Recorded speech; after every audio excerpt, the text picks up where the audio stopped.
دوستو آج کی کہانی صرف ایک ریاست کی کہانی نہیں، یہ ایک نیریٹو ہے پاور، ریزسٹنس، آئسولیشن اور ڈپلومیسی کا۔ ایران جس کی سرزمین پر کبھی دنیا کی عظیم ترین تہذیبیں پھلا پھولا کرتی تھیں، آج ماڈرن جیو پالیٹکس کی سب سے متنازع اور پابندیوں میں جکڑی ہوئی ریاستوں میں شمار ہوتا ہے۔ یہ سب شروع ہوا 1979 میں، جب اسلامی انقلاب کے بعد ایران نے مغربی طرز حکمرانی کو مکمل طور پر مسترد کرتے ہوئے ایک نئی آئیڈیالوجیکل ریاست قائم کی۔ اس نئے ایران کی خارجہ پالیسی میں امریکہ اور اس کے اتحادیوں کے خلاف کھلی مزاحمت کا عنصر نمایاں تھا۔ تعلقات بگڑتے گئے، دشمنیاں بڑھتی گئیں، مگر اصل بھوچال تب آیا جب ایران کے نیوکلیئر ایمبیشنز دنیا کے سامنے آئے۔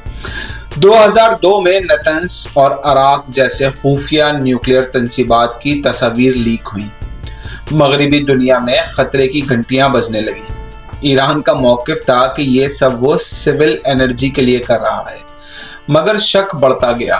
بالآخر اقوام متحدہ نے 2006 میں اپنی پہلی سخت UN سیکیورٹی کونسل سینکشن کے ذریعے ایران پر پابندیاں لگا دی۔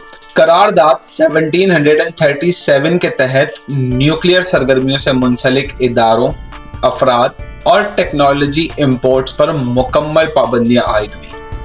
پابندیوں کا دائرہ بڑھتا چلا گیا۔ 2007، 2008 اور 2010 میں مزید UN ریزولوشنز آتی گئیں۔ ایران کے ballistic missile programme, revolutionary guards IRGC اور نیوکلیئر سائنسدانوں کو براہ راست ٹارگٹ کیا گیا۔ یہاں تک کہ بینکنگ، شپنگ اور ڈیفنس سے جڑے سیکٹرز کو بھی آئسولیٹ کر دیا گیا۔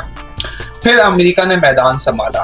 نہایت ایگریسو اسٹریٹجی کے ساتھ treasury department, OFAC، office of foreign assets control اور کانگریس نے مل کر ایک ایسی سینکشن ریجیم کھڑی کی جو کسی بھی ریاست کے خلاف تاریخ کی سب سے جامع اکنامک وار سمجھی جاتی ہے۔ ایران پر سب سے سخت پابندیاں کیا ہے؟ سب سے پہلے یہ سمجھنا ضروری ہے۔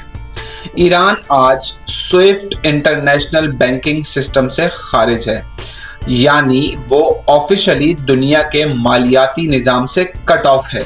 ایران کی کوئی کمپنی یا بینک دنیا کے اکثر ممالک کے ساتھ فریلی ٹرانزیکشنز نہیں کر سکتے۔ حتیٰ کہ سینٹرل بینک آف ایران، جو ایران کا مرکزی بینک ہے، وہ SDN میں شامل ہے، یعنی کہ اسپیشل ڈیزگنیٹڈ نیشنلز میں، جس کا مطلب ہے کہ اس کے ایسٹس فریز کر دیے گئے ہیں۔ پھر آتا ہے انرجی سیکٹر۔ ایران دنیا کے بڑے بڑے آئل پروڈیوسر میں سے ایک ہے، لیکن آج وہ اپنے آئل کو آزادانہ مارکیٹ میں بیچ نہیں سکتا۔ امریکہ کی سیکنڈری سینکشنز کا مطلب ہے کہ اگر کوئی بھی ملک یا کمپنی ایران سے تیل خریدے گی تو خود اس پر بھی امریکی پابندیاں لگ سکتی ہیں۔ اس کی وجہ سے کئی بڑے بڑے بائرز جیسے کہ انڈیا، ساؤتھ کوریا اور جاپان نے ایران سے تیل خریدنا بند کر دیا۔ Iran modern weapons, military technology اور ایون سول ایویشن پارٹس تک خرید نہیں سکتا۔ اس کے طیارے جیسے کہ ایران ایئر یا مہان ایئر پر پابندیاں ہیں۔ اسپیئر پارٹس نہ ملنے کے باعث ایران کا فضائی بیڑا دن بدن خستہ حال ہو رہا ہے۔ یورپی یونین نے بھی کئی ویوز آف سینکشنز لگائیں۔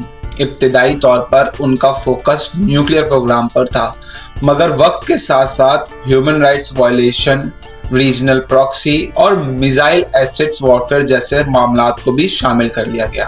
یورپین یونین کی پابندیوں کے تحت ایران کو military grade equipment, cyber technologies اور سرویلنس ٹولز تک رسائی حاصل نہیں ہے۔ پھر آیا JCPOA یعنی کہ joint comprehensive plan of action, جو 2015 میں ایک امید کی کرن کی صورت میں دنیا کے سامنے آیا۔ امریکہ، برطانیہ، فرانس، جرمنی، چین اور روس نے ایران کے ساتھ معاہدہ کیا کہ اگر وہ اپنے نیوکلیئر پروگرام کو محدود کرے تو اس پر عائد پابندیاں آہستہ آہستہ ختم کر دی جائیں گی۔ کچھ دیر کے لیے ایران کو عالمی منڈیوں تک رسائی ملی، تیل کی فروخت بڑھی اور معیشت میں تھوڑی بہت جان آئی، لیکن یہ وقت مختصر رہا۔ 2018 میں امریکی صدر ڈونلڈ ٹرمپ نے اچانک JCPOA سے باہر نکلنے کا اعلان کر دیا اور میکسیمم پریشر کیمپین کا آغاز ہوا۔